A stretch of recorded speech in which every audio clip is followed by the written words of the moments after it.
네, 다음은 연예계 소식 알아보는 연예수첩 시간입니다. 네, 이 시간 조황리 아나운서와 함께하겠습니다. 안녕하세요. 어서 오세요. 안녕하세요. 또 역시 봉준호 감독 소식이죠? 맞습니다. 스타들의 이 발자취를 뒤돌아보는 스타 히스토리 코너 시간인데요. 이분은 역시 어제 수상소감처럼 오늘 아침까지 축제를 만끽하셨을 것 같은데요. 네. 봉준호 감독이 무려 4관왕이라는 전무후무한 기록을 세웠습니다.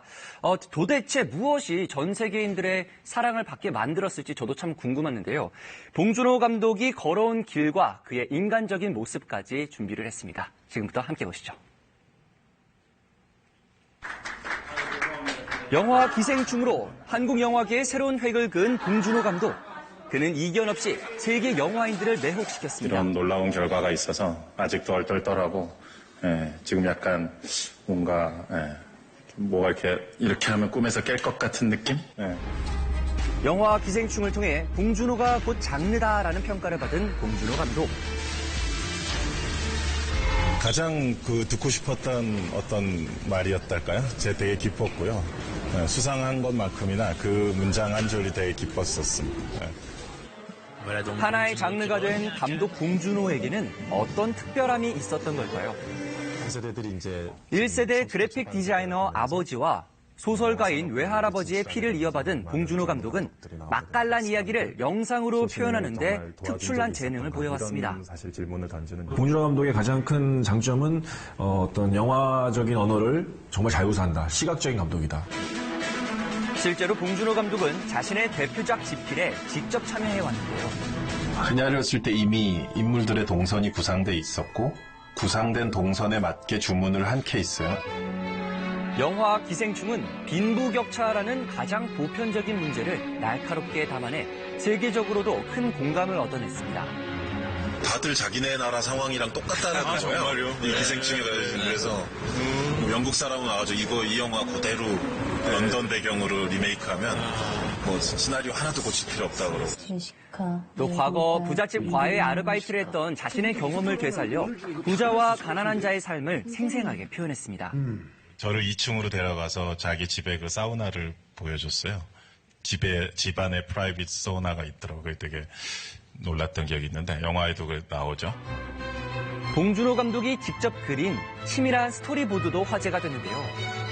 이 영화 속 화면과 배경, 인물, 카메라 구도까지 똑같아서 다시 한번 대중을 놀라게 했습니다. 정말 동태일이죠. 그러면은 카톡 한번 확인해봐. 영화에 대한 열정이 없다면 불가능했을 일인데요. 영화광 소년이었던 봉준호 감독이 영화계의 첫 발을 내디딘 건 20대 대학 시절이었습니다. 그냥 대학 다닐 때 이제 시네마 클럽에서 영화 동아리에서 대부분의 시간을 보냈고 졸업하고 이제 한국 영화 아카데미, 코리안 아카데미 오브 필름 아트라고 이제 나라에서 운영하는 영화 학교가 있었는데 거기 가서 이제 단편 영화를 찍었더랬죠. 그곳에서 여러 편의 단편 영화를 찍고 2000년 첫 장편 영화 플란다스의 개를 발표했는데요. 당시 흥행엔 실패했지만 뮌헨 영화제 등 국제 무대에서 신인 감독상을 수상하며 가능성을 입증했습니다. 그리고 다음 작품인 살인의 추억으로 작품성과 대중성을 동시에 잡는 데 성공하게 되죠. 이후 한국에선 보기 드문 괴수 영화 괴물을 탄생시키며 천만 감독이라는 타이틀까지 안게 됐습니다. 이 영화로 봉준호 감독은 칸 국제영화제의 첫 초청을 받고 점점 더 영역을 확장해 나갔는데요. 2013년에는 할리우드 진출작인 설국열차를 통해 세계 무대에 본격적으로 나섭니다.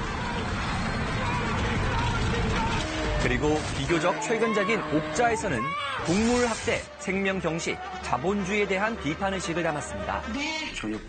장르 고유의 특성을 살리면서도 사회적인 메시지를 잘 보여주는 점이 봉준호 감독의 장기라고 할 수 있는데요. 그리고 무엇보다 촬영 시에 배우들의 잠재력을 끌어내는 능력도 탁월합니다. 지나가면서 쓱 한마디씩 하셔요. 뭐 빚쟁이들한테 쫓겼나? 뭐 이렇게. 그래서 자꾸 정보를 살살살.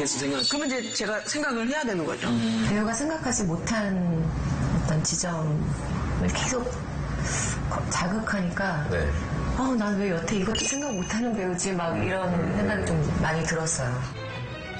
구체적인 상황을 제시해 배우 스스로 배역에 몰입할 수 있도록 섬세하게 연기 지도를 한 겁니다.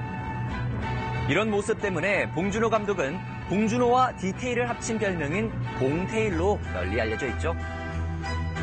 그 별명을 들을 때마다 참 괴롭습니다. 봉태일. 근데 그게 싫다기보다도 제가 얼마나 허술하고 구멍이 많은지는 저희 연출부나 미술팀이나 스태프들이 잘 알고 있거든요. 스태프들이 그거 다 메꿔줍니다. 이렇게 늘 겸손하고 배려 깊은 성품 때문일까요? 봉준호 감독은 스태프들에게 인정받는 감독이기도 합니다. 봉준호 감독은 기본적으로 굉장히 권위적이지 않고 또 스스로가 되게 유머러스합니다. 스태프들하고도 소통을 되게 잘하시는 것 같아요. 또 배려하고 뭔가 그들이 기운을 잃으면 영화가 잘 안 된다 이런 생각을 갖고 있는 되게 민주적인 감독이신 것 같아요. 이번 아카데미 수상이 현장에서 열과 성의를 다해준 스태프들에게도 좋은 추억이 될 것 같은데요. 배우와 이제 스태프와 팀원들이 다 왔는데 마지막에 이제 함께 다 같이 무대에 올라가서 마무리할 수 있어서 가장 행복한 형태로 마무리되는구나. 이제 전 세계가 인정한 거장 감독 반열에 오르게 된 봉준호 감독. 다음 작품에서는 도대체 어떤 이야기를 들려줄지 궁금한데요. 제가 이제 두 가지를 준비하고 있었습니다, 원래. 서울 도심에서 벌어진 어떤 공포스러운 상황을 다룬 그런 영화를 준비하는 게 하나 있고요. 두 번째는 2016년 런던에서 있었던 실제 사건을 바탕으로 해서 시나리오를 준비하고 있습니다. 가장 한국적인 이야기로 전 세계인의 마음을 움직인 봉준호 감독. 국경과 1인치의 언어의 장벽을 넘어서는 또 하나의 멋진 작품을 기대하며 지금까지 조항리의 연애수첩이었습니다.